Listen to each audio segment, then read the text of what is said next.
하나님 말씀 빌립보서 4장 4절입니다.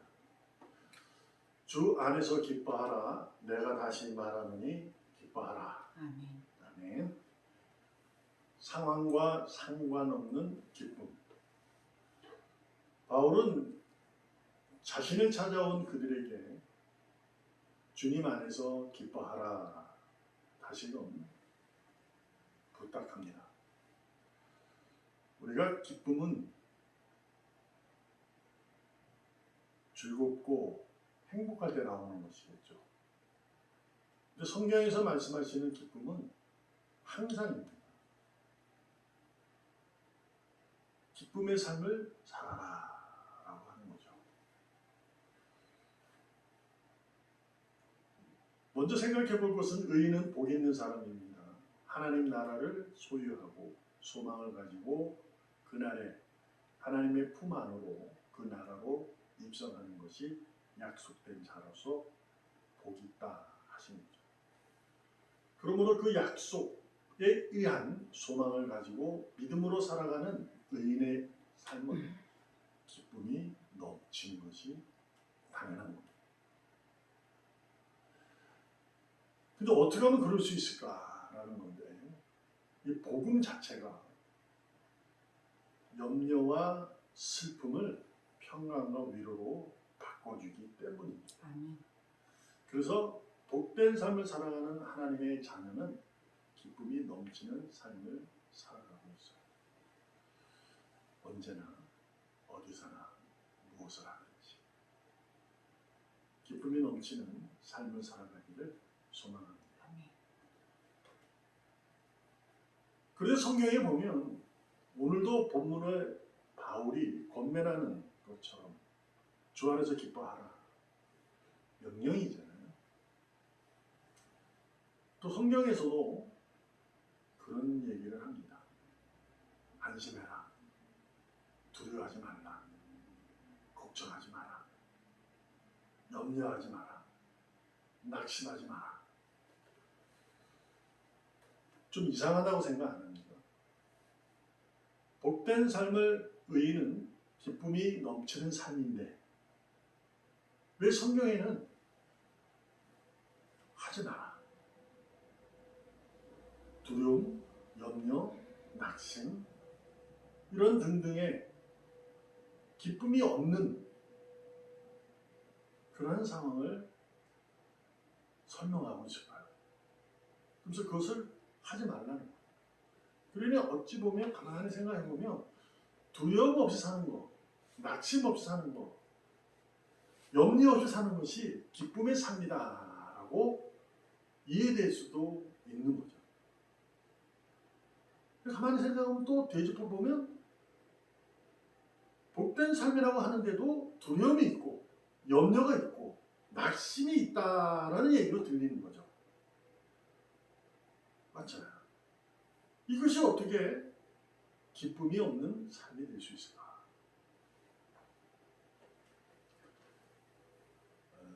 우리가 하나님을 믿는 것은 말씀에 의해서 성의 역사로 들려지고 그분의 가르침과 깨달음 속에 주장되어지고 지배함에 의해 십자가의 사랑을 믿음으로 고백하면서 살아가는 거거든요. 그래서 이것은 어찌 보면 이론인지 내용인지 감정인지 정확하게 설명할 수도 없어요. 근데 기쁨이라는 것은 뭔가 생각해보면 감정적인 문제예요. 자, 우리가 그래서 너무 감정에 치우쳐도 안 됩니다. 그리고 또한 너무 이론에 치우쳐도 내용에 치우쳐만 해도 안 됩니다. 라는 얘기를 하게 되는데 어떤 의미로 이해되는 거냐면 기쁨이라는 감정은 이것이 그 감정이 복된 삶을 결정하는 것은 아니라는 얘기예요. 그렇지만 이 기쁨이라는 감정은 믿음의 진실한 이어질 수 있어요. 이게 뭐냐면 그 감정이 진실할 때. 기뻐하라. 그러니까 그냥 알았어요. 그냥 기뻐할게요. 라고 그냥 형식적으로 감정도 없이 형식적으로 드려지는 이거는 믿음하고 관계 있다 라고 확신할 수는 없어요. 그렇지만 분명한 것은 이런 상황에서도 기뻐하는 그러한 감정, 기쁨을 찾으려고 애쓰고 이러한 모습으로 감정이 있다면 그것은 바로 믿음과 연결되고 있다라고 볼 수 있는 거죠. 그것이 성경에서 극단적으로 보여주는 것이 바로 가인과 아벨의 제사입니다. 가인과 아벨의 제사는 하나님에 대한 동일한 제사였어요. 하나님에게 자신의 수확을 하나님께 드려지는 그러한 제사였기 때문에 형식적으로는 같은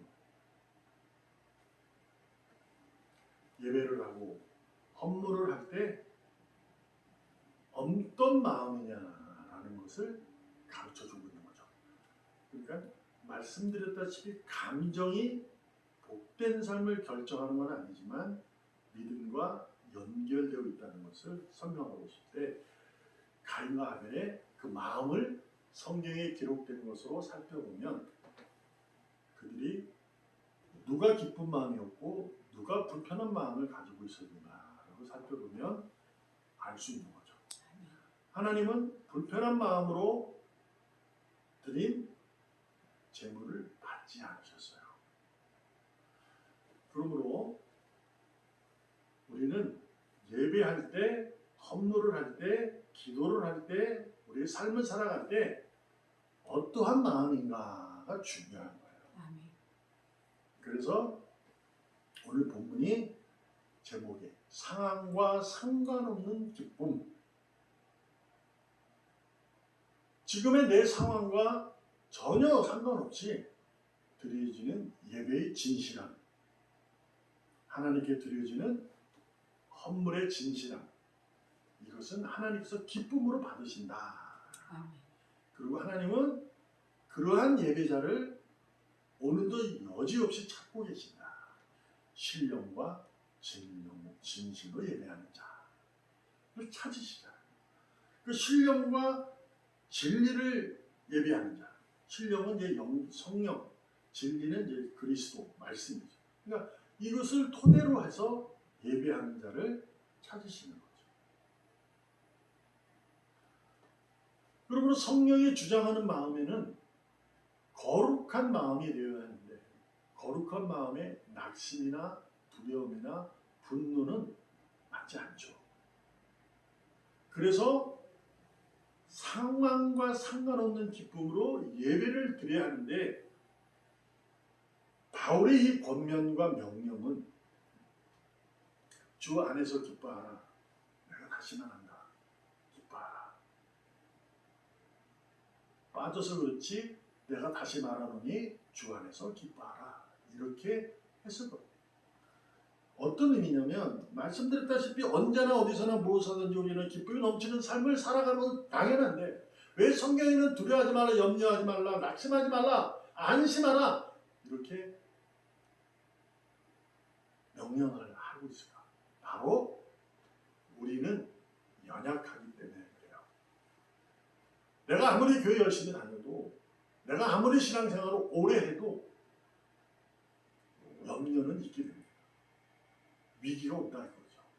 그래서 그렇지 그 위기 가운데 이 위기를 기회로 만들 수 있는 유일한 회개는 주님 안으로 다시 들어서는 겁니다. 그래서 오늘 바울도 그런 주 안에서 기뻐하라. 여호수아에게 놀라지 마라. 두려움 없이 강건해라. 내가 너와 함께하리라. 이 약속이죠. 우리가 기뻐할 수 있는 것은 내가 스스로 그 상황 속에서 하하하하 아유 좋다 아유 그래? 그럼에도 불구하고 좋대 할 수 없습니다. 주님이 나를 붙잡아 주시고 나와 함께 할 때 그것이 그 상황이 나와 상관없이 기쁨이 되는 겁니다. 이것을 우리가 노력하고 찾아야 해요. 알잖아요. 항상 기뻐하라. 이 얘기 뭡니까? 항상. 바로 상황과 상관없는 기쁨을 얘기하고 있는 거죠. 시편 27편 1절 여호와는 나의 빛이요 나의 구원이시니 내가 누구를 두려워하고 여호와는 나의 생명의 능력이시니 내가 누구를 무서워하리요. 두려움과 무서움은 세상이 나에게 주는 염려입니다. 사탄의 미혹의 결과인 거죠. 그런데 나는 여호와 하나님을 믿는데 그분이 나의 빛이고 어둠이 아니고 빛이고 나의 구원이신데 두려움과 무서움이 생기겠는가? 그럼에도 불구하고 생긴다. 그래서 다시금 상황과 상관없는 기쁨을 찾기 위해 항상 기뻐하는 삶을 살기 위해 주님 안으로 오늘도 회개로 들어가는 여러분과 제가 되어야 합니다. 그래야 내가 잔소리를 하고 내가 심한 말을 하고 분노의 만정을 뱉었다 할지라도 다시금 회개하면서 주님 안에 들어갈 때 나는 조금이나마 항상 기쁨을 상황과 상관없는 기쁨을 살아갈 수 있는 우리가 될 수 있기 때문입니다. 한 걸음씩 한 걸음씩 나아가는 것이 신앙의 능력이고 기쁨입니다. 지난주에도 말씀드렸던 것처럼 한 걸음씩이라는 것은 천천히라는 의미도 있지만 주님의 발걸음과 맞추고 걸어간다는 의미도 포함됩니다. 그러므로 오늘도 여러분과 저는 우리의 구원 되시고 나의 영원한 빛이 되시는 주님 안에서 내 상황과 상관없는 기쁨이 넘치기를 주님의 이름으로 축복합니다. 기도합니다. 하나님 감사합니다. 허락하시고 이끄시는 이 상황 속에 기쁨을 늘 찾고 살아가기를 소망합니다. 두려움이 없이 염려함이 없이 낙심함이 없이 오히려 기쁨으로 평강과 위로로 살아갈 수 있는 능력자가 되기를 원하오니 오늘도 주님 나를 붙드신 손을 내 스스로가 상황 때문에 놓지 않게 하여 주시옵소서.